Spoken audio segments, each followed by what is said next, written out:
Marcus arrived at the property in March with the intention of creating a trench around the house.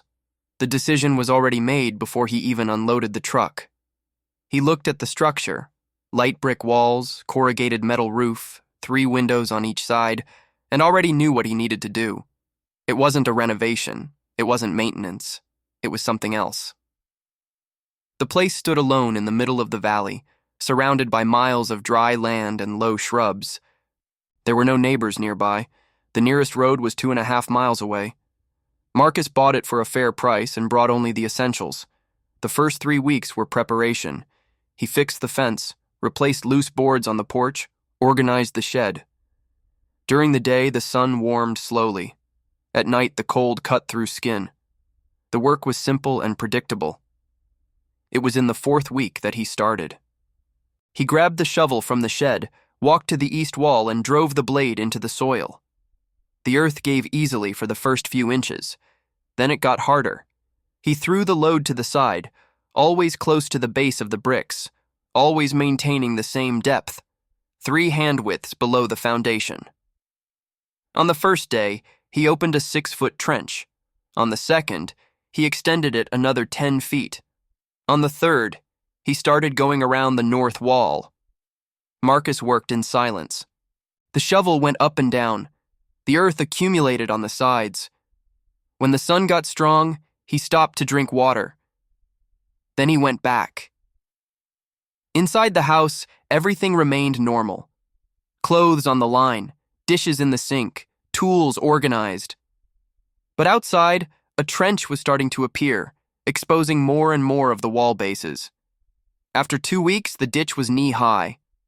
Marcus then started deepening it. He went back to sections already opened and removed another layer of earth. The depth increased slowly but steadily. There was no drawn project, no markings on the ground, just the clear intention to keep digging. Sometimes he stopped and looked at the structure. The walls seemed taller now, not because they had changed, but because the ground around them was lower. Marcus put away the shovel at the end of each day and went inside for dinner. The next day, he woke up and repeated everything. The trench needed to get deeper. He didn't explain why to anyone. There was no one to ask. The trench took 6 weeks to complete. Marcus worked every day, following the same rhythm. He woke up before sunrise, ate something quick, and went down into the ditch. The shovel went in and out of the soil in constant movements. He didn't talk to anyone. There was no one around. Just the sound of the blade scraping against stones and the wind crossing the valley. By the end of the 5th week, the trench was 10 feet deep. Marcus needed to use a wooden ladder to get in and out. Down there, the air was cooler. The earth maintained a stable temperature even when the sun beat down hard on the surface. He noticed this by accident. He was resting inside the ditch, sitting on the ground with his back against the wall of packed earth. Outside, the heat was starting to build. But down there, the feeling was different. His skin didn't burn. The sweat dried slowly. Marcus climbed up, walked to the house, and went inside. Inside, the heat was already starting to accumulate. The brick walls absorbed the morning sun and returned the heat into the rooms. He opened all the windows, but it didn't help much. The air coming in was hot. He went back to the trench and kept working. The following weeks brought changes. The heat increased, not all at once. It was gradual, but constant. The mornings that used to be cool started to dawn warm. The sun rose stronger. In the afternoon, the temperature climbed so high that Marcus had to stop earlier. The shrubs around the property started to wither. The leaves turned yellow. Some branches dried completely. The lemon grove resisted, but the fruits fell before ripening. The earth cracked in deep lines. When Marcus poured water on the ground, it evaporated in minutes. Inside the house, sleeping became difficult. Marcus woke up in the middle of the night, drenched in sweat.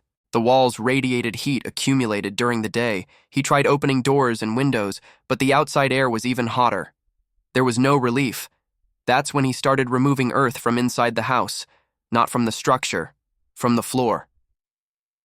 Marcus lifted the cement floor in one of the rooms using a sledgehammer and a crowbar. Underneath, there was packed earth. He started digging. He removed layer by layer until creating a drop of 1.5 feet.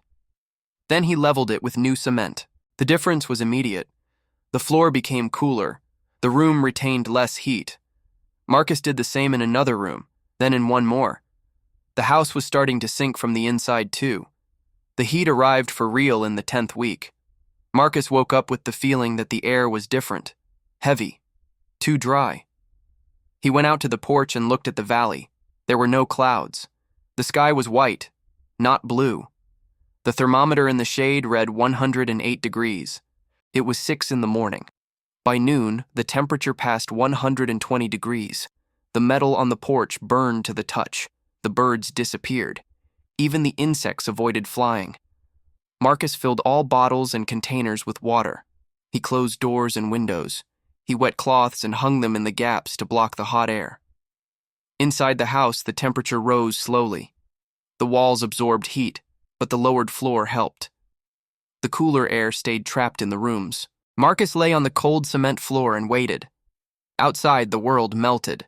The fence paint peeled, the wood cracked, the plastic buckets deformed in the sun. Marcus saw a dead rabbit a few feet from the house.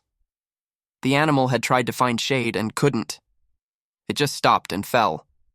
On the second day of extreme heat, Marcus heard a dry crack coming from the neighboring property, 2.5 miles away. He climbed on the roof at dusk and saw smoke. The house had caught fire, not from arson. The heat accumulated in the walls had ignited the dry wood from the inside out. Marcus climbed down and went into his house. He touched the inner wall. It was warm, but not burning. The semi-buried structure dissipated the heat. The surrounding earth worked as a barrier. The lowered floor maintained a bearable temperature. He filled a basin with water and wet his face. The water was warm, but still worked. He lay on the living room floor and breathed slowly, through his mouth, trying to filter the heat. Outside, the thermometer read 126 degrees. Inside the house, it was hot, but it was bearable. Marcus closed his eyes. The trench around the house protected the structure. The buried earth blocked direct heat. The lowered floor created pockets of cooler air. He hadn't planned this technically. He had just followed his intuition, and it worked. On the third day, the temperature started to drop, slowly. Marcus opened the windows at dusk. The outside air was still hot, but it circulated. He went out to the porch and looked at the valley. Burned shrubs, cracked earth, absolute silence. The house next door had turned to ashes. Marcus spent the next week observing what was left. The valley looked different, emptier. The shrubs that hadn't completely withered started to sprout again, but slowly. The orchard had lost half its trees. The ones that resisted were weak, with dry branches and sparse leaves. The wooden fence had warped. Some boards cracked from end to end, but the house remained intact.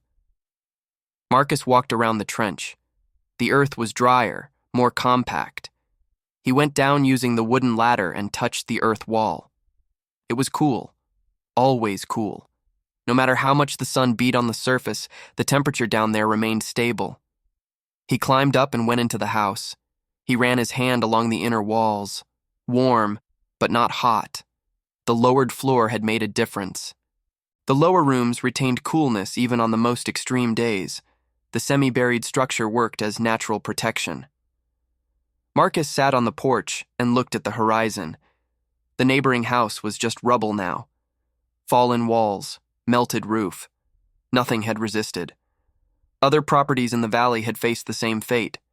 Conventional buildings couldn't withstand that kind of heat. He thought about the day he arrived. March. The decision to dig was already made. It hadn't been based on calculations or technical studies, just intuition, an inexplicable certainty that the house needed to be lower, more protected. Marcus stood up and walked to the shed. The shovel was still there, leaning against the wall, dirty with dry earth. He grabbed the tool and went back to the trench. There was still work to do. The ditch could get deeper in some sections. The house floor could be lowered another few inches. Summer would come back. It came back every year, and each time stronger. Marcus went down into the trench and drove the shovel into the earth. The blade went in easily. He threw the load to the side and continued. There was no rush, just the certainty that this was necessary. Up above, the sun was starting to warm up again.